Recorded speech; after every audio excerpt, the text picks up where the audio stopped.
Let's talk about farming the Rite of the 9 dungeons. Today I'd like to just talk about how you can farm up both weapons and manifolds within any of the dungeons that are going to be out for Rite of the 9. Now, at the time of recording, we have Ghost of the Deep currently out, with Spire being the previous 2 weeks, and then after 2 weeks of Ghosts, we'll get Prophecy. Now, I won't have Prophecy footage, well, not the Rite of the 9 footage, anyway, but as far as Prophecy goes, I'm gonna say it's like a 95% chance we're almost certainly going to be farming the first encounter, which is going to be the first boss, the Phalanx Echo, and that guy is going to fall over to the exact same strategy I'm going to be showing you with Ekthar in Ghost of the Deep in a second here. So, you're not going to physically see Prophecy, but you will get the idea from Ekthar. So first up is the easiest method, and that's going to be just talking to the Emissary. The Emissary gives you daily bounties as well as repeatable ones that give you manifolds when you complete them. So you get 35 for each daily bounty, is just straight up launch any dungeon on Explorer mode. And when you do, there's a spot, in this current week anyway, in Ghost, right at the very beginning. When you go to Ghost of the Deep and the first encounter by the rally flag,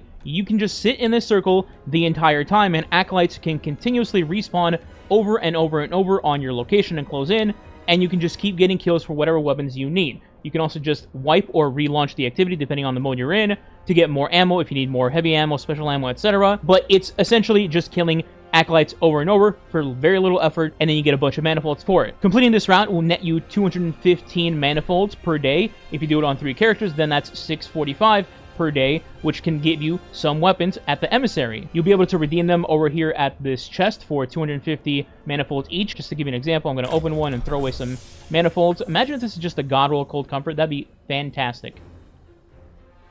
Or it's time to throw this in the trash. This method would take you about 10 minutes to do per character, so 30 minutes overall to make 645 manifolds. Up to you if you want to do that or not, or you can just do the dungeons normally. For those that don't know, Bungie updated the rewards since the first week of Spire, and now, when you complete an actual encounter, you get about 190 manifolds. Previously, it was about 80. However, you do not get the same amount from opening encounters or secret chests. So, the opening to Spire, you get, I believe, 20 total, and then the secret chest and Ghost we'll get to in a little bit later, you also only get 20 manifolds from that. So with that said, which encounter should you be farming for each dungeon? Since it's Ghost currently, let's start with that dungeon. If you're trying to go for a super chill, relaxed time where you just want to turn your brain off and put in minimal effort, you can just do the first encounters to Ghost of the Deep. This will take you less than 7 minutes to do on Ultimatum, because, well, you'll die if you do more than 7 minutes, or you can go down the lower difficulty and do it in whatever time that you want. The manifolds that you get will be the same amount, but the lower you go in difficulty, the worse your weapon rewards are. For example,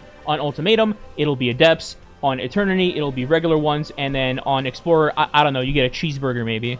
Although, you can get shinies to drop on any difficulty with no difference in percentages to the drop rates, it seems. Now, while the first encounter for Ghost is the easiest, and for the majority of the player base, that's probably what they want to opt for, there is another option, and that's going to be Ekthar on Eternity mode specifically. The reason I mentioned Ekthar on Eternity specifically is because you can easily one-phase him on Eternity with several weapons, but I'll show you by far the easiest one on screen here at some point, and you can get this done in maybe 2 to 3 minutes-ish, which would make it faster than the first encounter, so you can farm out that, and efficiency-wise, build up more manifolds much more quickly. The trade-off is that you don't get guaranteed Adepts when you kill him on Eternity mode, but you still get the 190 manifolds, and you get regular weapons as well, so you can still get the God Roll that you want. As far as setting up the kill goes, it's actually pretty simple. You're going to bring in 1 Warlock, 1 Titan, and then a third character of whatever you want them to be. Preferably another Titan, but if it's not that big of a deal. Then you will have the Warlock be on Tractor Cannon and pick either Well of Radiance or Song of Flame.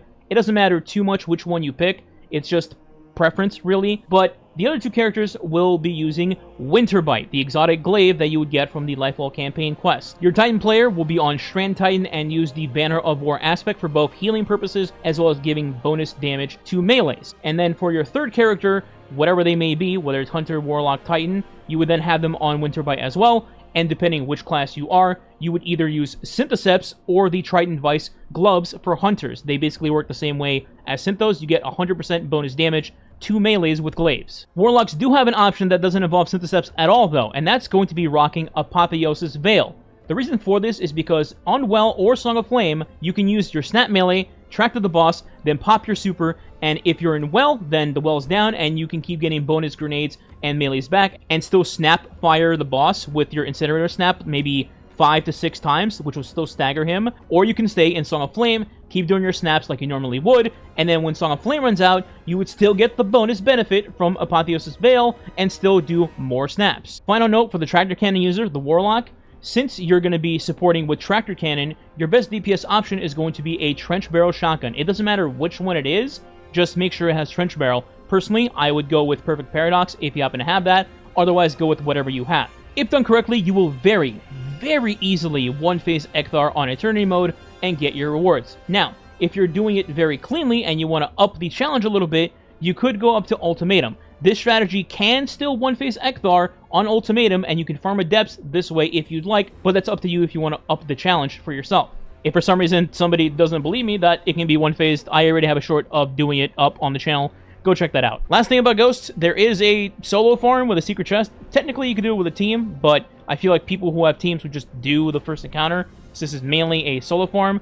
It's a guaranteed Adept weapon on Ultimatum difficulty during the transition between Boss 1 and 2, where you would get to the room with the Hive Wizards in the air, and normally there would just be some Hive on the ground to kill, and you just go through.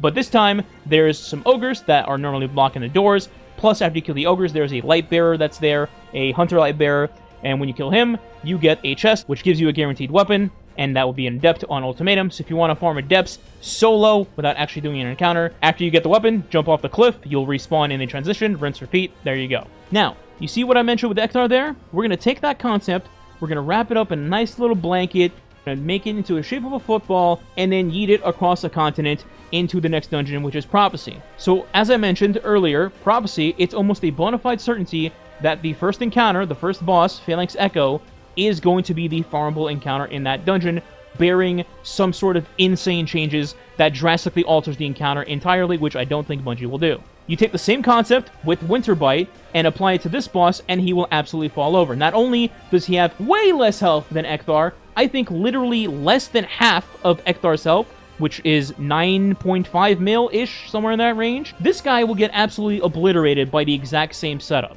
Realistically, the only issue you're going to encounter in this encounter is going to be hitting the shield with your melee, but honestly, this is just easily solved by having your team split up and form a triangle rather than just one line like you're at a DMV. That way, at least 2 people are going to be hitting him non-stop. If he turns around, then somebody else gets free, and then they stab him in the butt, and then he falls over and dies. But hey, if I'm wrong and they change something and it's completely different, then I will make an update video and showing what the actual new best farming encounter for Prophecy will be, but I highly doubt that it's not going to be Phalanx Echo. And lastly, Spire the Watcher. This won't be back for, I think, about a month, 3 weeks-ish from when this comes out, so you don't have to worry about it for now. But when it does come back and you happen to want something from that dungeon, me personally, I want a Wilderflight God roll that I couldn't get the first 2 weeks because RNG in this game sucks!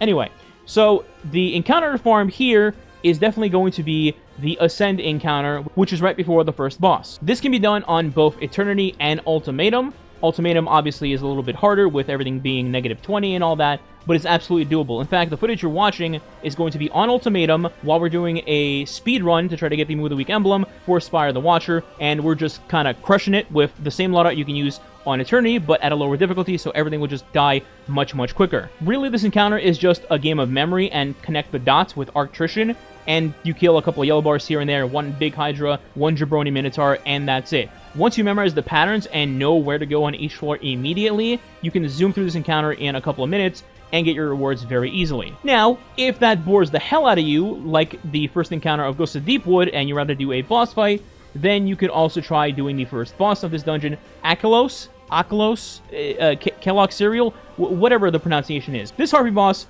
falls over to one weapon, Queenbreaker. Between Thundercrash doing 6 quadrillion damage and then Queenbreaker being one of the best weapons in the game right now with the Particle Reconstruction perk in your artifact, he is very easy to one-phase on Eternity and is doable on Ultimatum as well for a one-phase, though I would say that's a bit more tight and you can still get a comfortable 2-phase instead. Again, the difficulty between Eternity and Ultimatum will come down to you wanting a particular weapon either in Adept form or you don't care about Adepts and you just want the gun with the perks that you want on it. At the end of the day, hey, look, I ain't your dad, at least that I know of, so you can do whatever you want. My 2 cents, if you enjoy playing the game still, there's literally nothing else to do for the next 2 months, so you might as well go do this and make some god rolls out of it. Anyway, if you enjoyed the video, feel free to follow my socials down in the description below. Other than that, please consider subscribing today. It does help the channel grow, and it's much appreciated. If you want to go the extra mile, you can leave a like and or comment below as well. If you don't know what to leave as a comment, you could leave large cheese pizza as the comment. Thanks for watching. Catch you next time.